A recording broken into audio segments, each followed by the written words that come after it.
जय हिंद साथियों, आप सभी का स्वागत है आपके अपने YouTube चैनल स्किल यात्रा में।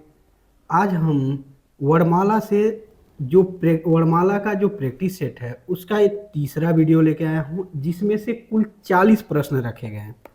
हम लोग 100 प्रश्न कर चुके हैं और शेष अभी जो 40 प्रश्न ऐसे हैं जो एग्जाम में कैसे घुमा के पूछेगा उसके आधार पर बनाया गया है। वीडियो के अंत तक बने रहिए। वीडियो को लाइक करना मत भूलें और चैनल पर अगर नए हैं तो चैनल को सब्सक्राइब करना भी ना भूलें। अब देखते हैं आप 40 क्वेश्चन में से कितना प्रश्न कर सकते हैं। इसका जवाब आप कमेंट बॉक्स में जरूर दीजिएगा। आते हैं प्रश्नों पे। निम्नलिखित में से कौन सा वर्ड उच्चारण की दृष्टि से दंत नहीं है? दंत ध्वनियां कौन नहीं है? सभी क्वेश्चन करा चुके हैं। इसके अकॉर्डिंग इस ऑप्शन में जो सही है इसका जवाब आप कमेंट बॉक्स में जरूर दीजिए। जबकि ऑप्शन दिया है तो, नो, दो और टो। दंत ध्वनियां कौन है, कौन नहीं है, इसके आधार पर आपको बताना है। इसका मतलब इनमें से 3 दंत ध्वनि है और 1 नहीं है। अगला प्रश्न है, कौन सा अमानक वर्ड है? पहली चीजें जान जाइए कि हिंदी वर्णमाला में जो हिंदी वर्णमाला है उसमें अमानक वर्ड होते ही नहीं है। अमानक वर्ड नहीं होते हैं, सभी मानक वर्ड होते हैं। जब इन वर्डों के अपेक्षा थोड़ा बहुत अगर अक्षर बिगाड़ के बना देता है या नुक्ता लगा देता है, ये अमानक वर्ड की श्रेणी में आते हैं। जैसा ऑप्शन में दिया ख, ग, झ, भ और अगला ऑप्शन है इनमें से कोई नहीं, तो हम क्लिक करेंगे इनमें से कोई नहीं। एक इस तरह का भ बनाता है, ऐसे बनाएगा, ऐसे बना देगा भ, तो ऐसे अगर भ बनाता है या ऐसे झ बनाता है इससे भिन्न, तो ये अमानक वर्ड हो जाते हैं। अगला, छ वर्ड किसके योग से बनता है? जो छतरी वाला छ है आधा क और खटकोड़ वाले श से बनता है 6। तो राइट आंसर है ऑप्शन नंबर 1।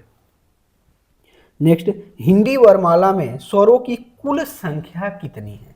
जो हिंदी वर्णमाला है स्वरों की कुल संख्या की बात करें तो इसमें कुल संख्या है 11 और मूल स्वर की बात करें इसमें तो 10 है। इसमें ऋषि को काउंट नहीं करते हैं मूल स्वरों में, जबकि इसका स्थान है र के बाद आता है, इसलिए इसको मूल स्वरों में काउंट नहीं करते हैं। निम्नलिखित में से कौन सा स्वर नहीं है?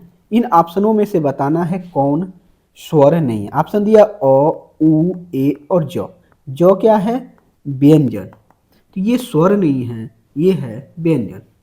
अगला, निम्नलिखित में से कौन सा पश्य स्वर है? पश्य स्वर मतलब ये कह रहा है कि जीभ के आधार पर, बोलने के आधार पर पश्य स्वर कौन है? ऑप्शन में लिखा है आ, ब, ज और ढ, जबकि ये तीनों व्यंजन हैं। जब तीनों व्यंजन है और कहा है कि पश्य स्वर कौन है, तो लास्ट ऑप्शन यही बच रहा है। कौन हो जाएगा? जो स्वर है वही स्वर हो, पश्य स्वर हो जाएगा, ऑप्शन नंबर ए। अगला प्रश्न लिखा है कि खड़ी पाई वाले व्यंजनों का, देखिए ऐसे क्वेश्चन घुमा घुमा के एग्जाम में पूछता है, सभी क्वेश्चन वही हैं, बस घुमा रहा है। खड़ी पाई वाले व्यंजनों का जो संयुक्त रूप कैसे बनाया जाता है? खड़ी पाई लगता कहाँ है? पहला चीजें ध्यान दीजिए, जब वाक्य समाप्त होता है तो लास्ट में खड़ी पाई लगाते हैं विराम चिन्ह। तो विराम चिन्हों को संयुक्त कैसे बनाया जाता है? तो विराम चिन्हों को हटा देंगे और इसके जगह कोई चीजें ऐसे होगा जिसको लगा के जोड़ देंगे। ठीक है, कैसे लगा के? खड़ी पाई वाले जो व्यंजन है संयुक्त रूप कैसे बनाते हैं? खड़ी पाई को हटा देंगे और उस वाक्य को इसके साथ जोड़ देंगे। जैसे राम घर गया, एक वाक्य हो गया। राम घर गया, खाना खाया, सो गया। सब अलग अलग खड़ी पाई हैं। अब इसको खड़ी पाई हटाएंगे और इसको जोड़ेंगे। राम घर गया, खाना कामा लगा दे, खाना खाया और सो गया। तो खड़ी पाई को हटाएंगे तभी हम इसको जोड़ पाएंगे। तो लिखा है विसर्ग लगाकर, सीधे गलत है। खड़ी चौपाई को हटाकर, चौपाई नहीं पाई होगा, खड़ी पाई। 2 खड़ी पाई लगाकर, ध्यान दीजिए यहाँ जो चौपाई दिया है जबकि इसको होना चाहिए खड़ी पाई। ऑप्शन यहाँ था मिसप्रिंट दिया हुआ, अगर खड़ी पाई हटाए तो ऑप्शन सही हो जाएगा। दो खड़ी पाई लगाकर, ये कोई हिंदी में, ये ग्रामर में ये कोई विराम चिन्ह नहीं है। दो स्वर लगाकर, दो स्वर लगा के भी नहीं होगा। इसी को ऑप्शन को हम संशोधन कर लेते हैं, खड़ी पाई को हटाकर तब हम वाक्यों को जोड़ पाएंगे। विसर्ग से बना शब्द कौन सा है? विसर्ग क्या है? ओह जो आता था यही विसर्ग है, तो जिसके साथ ये लगा होगा चिन्ह वो विसर्ग है। अध ये तो विस्मयादि चिन्ह है, नी अस्प्रिय है, तो देखिए इसमें विसर्ग लगा हुआ है, तो राइट आंसर है ऑप्शन नंबर बी। अगला प्रश्न है, इनमें से कौन सा वर्ड स्वर है? इनमें से स्वर बताना है, इसका मतलब तीन क्या हो जाएंगे, इनमें से व्यंजन होंगे। देखिए अ ल क लिरी, तो कौन होगा right answer? Option number A, अ क्या है? स्वर है। अगले प्रश्न में आते हैं, निम्नलिखित में से अंत अष्ट व्यंजन कौन है? इसका भी जवाब आप कमेंट बॉक्स में दे दीजिए। कई बार क्वेश्चन अब तक 20 बार 15 बार से कम नहीं आया होगा प्रैक्टिस सेट में, तो ध्यान दीजिए कौन है? ड, य, स और ट। तो अंत अष्ट जो व्यंजन है इसका जवाब आप कमेंट बॉक्स में छापिए।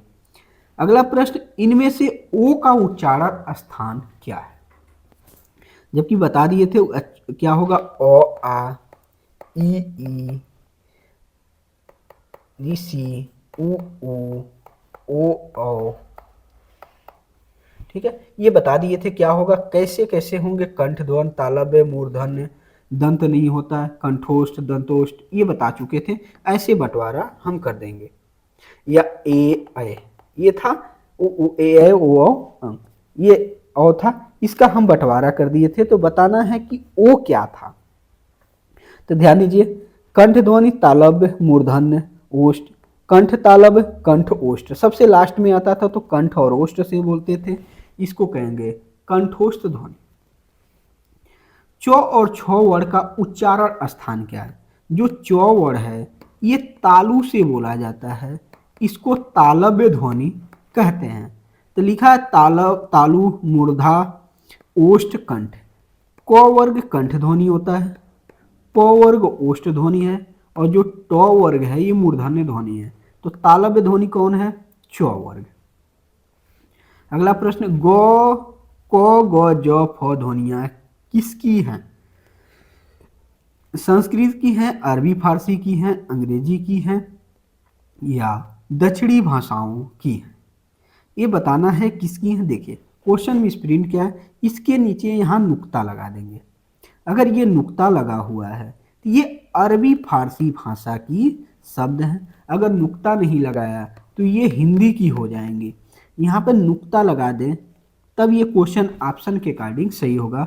अरबी फारसी भाषा की शब्द है, क्या है? नुक्ता प्रणाली, ये नुक्ता लगाया हुआ।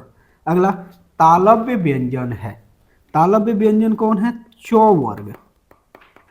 तो च, छ, ज, झ, राइट आंसर है ऑप्शन नंबर बी, च, छ, ज और ढ। अगले प्रश्न पे आते हैं, कौन वर्ड घोष नहीं है? घोष वर्ड कहें या तो इसको सघोष वर्ड कहें। तो सघोष वर्ड में कौन होगा? तीसरा, चौथा और पांचवा। प्रत्येक वर्ग का तीसरा, चौथा, पांचवा, सीधे ही देखते हैं। फिर क्या होगा? य, र, ल, व और ह, य, र, ल, व और ह, ये होंगे। ठीक है, देख लेते हैं कौन है। कर नहीं है, तो इसमें देखिए र भी है, ल भी है, ट भी है और ड है। ठीक है, तो कह रहा कौन सा घोष वर्ड नहीं है? ध्यान दीजिए, इनमें से ये दोनों हो सकते हैं। ध्यान दीजिए, तीसरा, चौथा, ट, ठ और ड, ड भी है, ये भी है, तो क्या हो जाएगा? Right answer option number C. ध्यान दीजिए, प्रत्येक वर्ग का तीसरा, चौथा और पांचवा वर्ड है, तो प्रत्येक वर्ग के तीसरे वर्ग में ट, ठ, ड भी आता है, तीसरा वर्ड हो गया। य, र, ल, व के ह के आधार पर र भी है, ल भी है, तो क्या है? ये दंत ध्वनि है और पहला वर्ड है, तो ये हो जाएगा अघोष वर्ड। क्या है? अघोष। तो इसका राइट आंसर क्या होगा? Option number C. Option number C इसका राइट आंसर होने वाला है। कौन है? ऑप्शन सी, राइट आंसर है ऑप्शन नंबर सी। तो क्या है, अघोष है ना कि घोष। अगला प्रश्न, किस शब्द में ऋषि स्वर नहीं है, यानी ऋषि की जो मात्रा, ऋषि वाला जो स्वर है किस शब्द में नहीं है। तो ऋषि जो स्वर डायरेक्ट नहीं होता है, कैसे होता है, री की मात्रा के रूप में, जैसे कृपा इसमें भी है, कृष्ण में भी है, दृष्ट में भी है, लेकिन इसमें क्री स्वर नहीं है, इसमें आ स्वर है। तो right answer option number D. अगले प्रश्न पे आते हैं, किन ध्वनियों को अनुस्वार कहा जाता है। ऐसी कौन सी ध्वनियां हैं जिसको हम अनुस्वार कहते हैं। अनुस्वार ध्वनियां ध्यान दीजिए, क्या व्यंजन के, देखिए स्वर के बाद आने वाली नासिक ध्वनियां या स्वतंत्र रूप से उच्चरित। अगर स्वतंत्र रूप से उच्चरित हो रही है तो ये स्वर कहलाएगा। स्वर के बाद आने वाली ध्वनियां ये भी नहीं है, व्यंजन के रूप हो जाती हैं। व्यंजन के बाद आने वाली ध्वनियां ये भी नहीं है। तो जब स्वर के बाद आने वाली जो नासिक की ध्वनि होती है उसी को हम अनुस्वार कहते हैं। Right answer option number 1।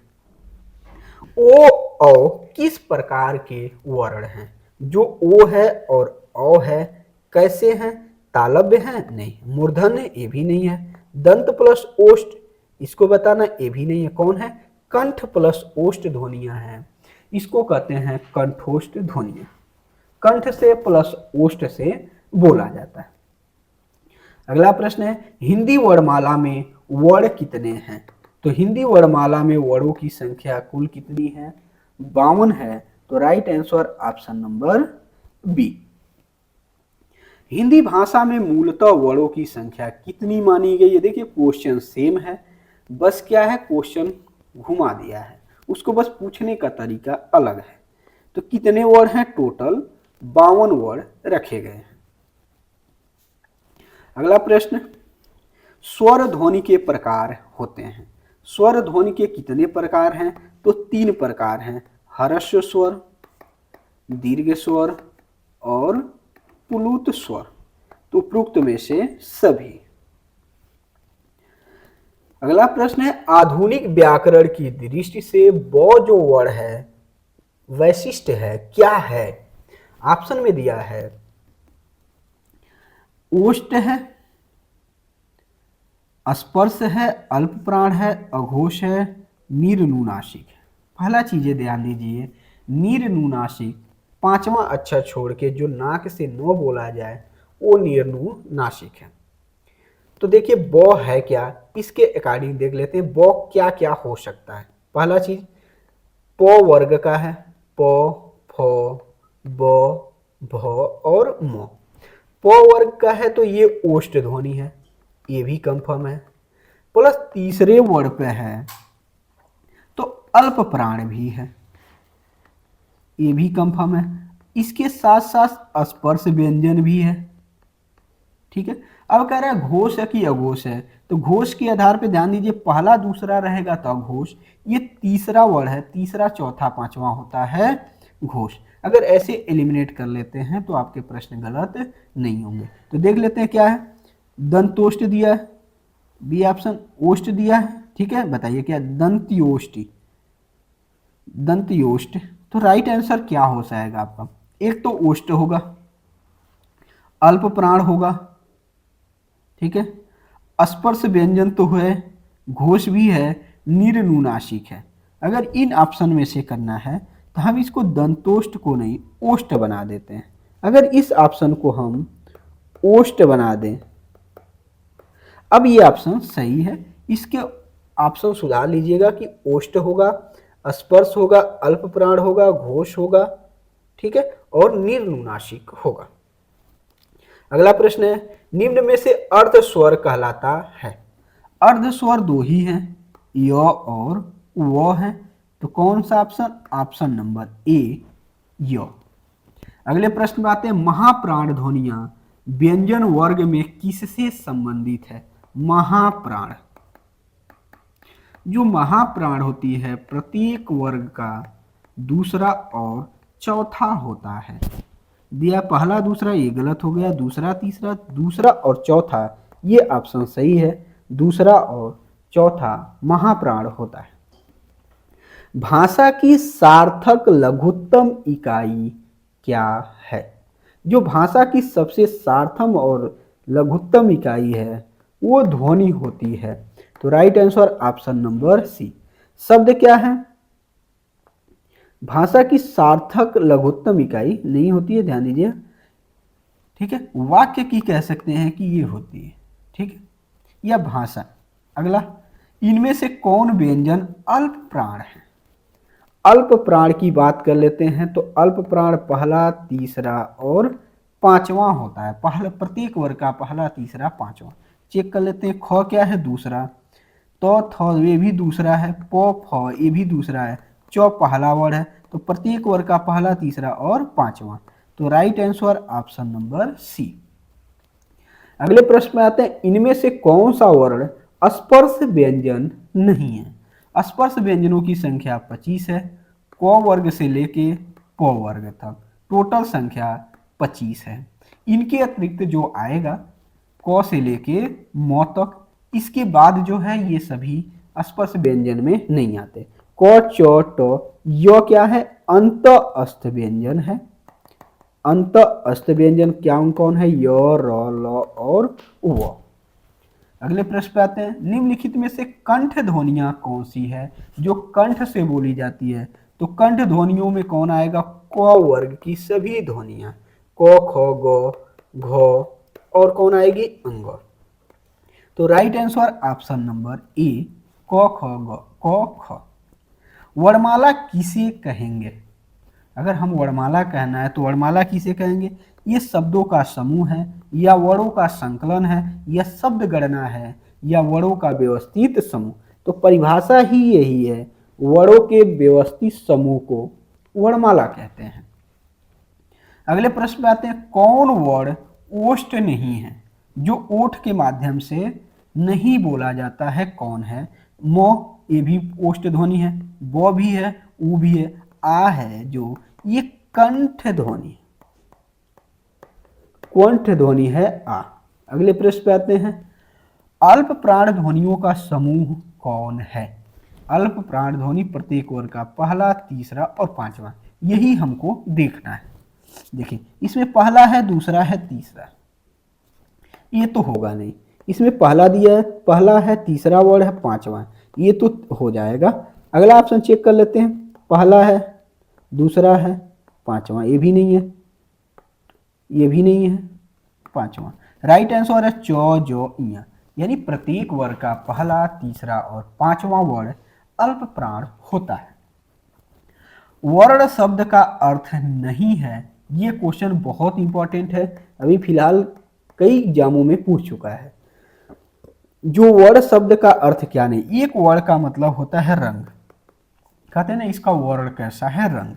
एक कहते किस वर्ण से आते हो, यानी किस जाति से आते हो। एक वर्ण हिंदी में इसका मतलब अक्षर भी होता है, तो इसके 3 अर्थ आते हैं। ऑप्शन में दिया रंग, आकाश, जाति, अक्षर, तो इसका जो अर्थ नहीं है वो है आकाश। अगला प्रश्न है, कौन वर्ण घोष नहीं है? घोष वर्ण नहीं है मतलब तीसरा, चौथा और पांचवा वर्ण नहीं है, घोष वर्ण नहीं है। तो कौन है? दिया है र, तो, स, ड। तो जो राइट आंसर कौन है? तो। अगला, किन ध्वनियों को अनुस्वार कहा जाता है? तो जो स्वर के बाद आने वाली ध्वनियां होती हैं वो अनुस्वार कहलाती है। किसके बाद आएंगी? स्वर के बाद। देखिए स्वर के बाद आने वाली नासिक के ध्वनियां कहलाती हैं। पहला ही ऑप्शन सही है। किस शब्द में ऋषि स्वर नहीं है? किसमें ऋषि शब्द नहीं? देखिए इसमें री की मात्रा लगी हुई है, इसमें है, इसमें भी है, दृष्टि में भी है, रिवाज में नहीं है, इसमें ऋषि स्वर नहीं है। तो right answer option number D.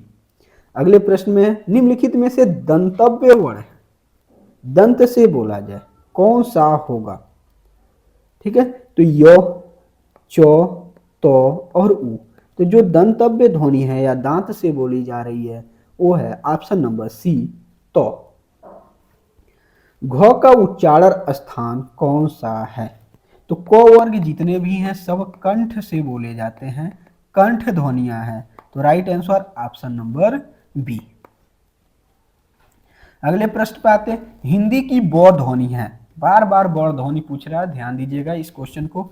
Hindi में जो बौ ध्वनि है वो कैसी ध्वनि है, तो क्या है, ओष्ठ ध्वनि है, प वर्ग के अंतर्गत आती है, प फ ब इस वर्ग में आती है, और प वर्ग ओष्ठ व्यंजन है। हिंदी शब्दकोश में अंक व अह किस वर्ण के साथ आते हैं, ये भी इंपॉर्टेंट क्वेश्चन है, मोस्ट इंपॉर्टेंट, करिए स्टार लगाइए कि हिंदी शब्दकोश में अंक और अह जो है किस वर्ण के साथ आता है, औ के साथ, अ के साथ, अह के साथ या आ के साथ। तो राइट आंसर इसका क्या है, ऑप्शन नंबर बी, अ के साथ आते हैं, और अ के साथ मनता लगा दिए, अनुस्वार्थ अंग हो गया, और अ के बाद ये लगा दिए तो अह हो गया। इस वीडियो का लास्ट प्रश्न है, इस चैप्टर का भी लास्ट प्रश्न है, निम्नलिखित में से कौन सा शब्द अमात्रिक है, यानी जिसमें कोई मात्रा न हो, अमात्रिक कहलाएगा। कारखाना, इसमें आ की मात्राएं लगी हुई हैं, ये तो मात्रिक है। अविताभ, इसमें भी मात्रा लगा हुआ है, ये भी नहीं होगा। कलरव, इसमें कोई भी मात्रा नहीं है, तो right answer option number C. Comment box में बताइए आपके कुल कितने प्रश्न सही हुए और कहाँ कहाँ गलतियां हुई, इसको एनालिसिस करिए।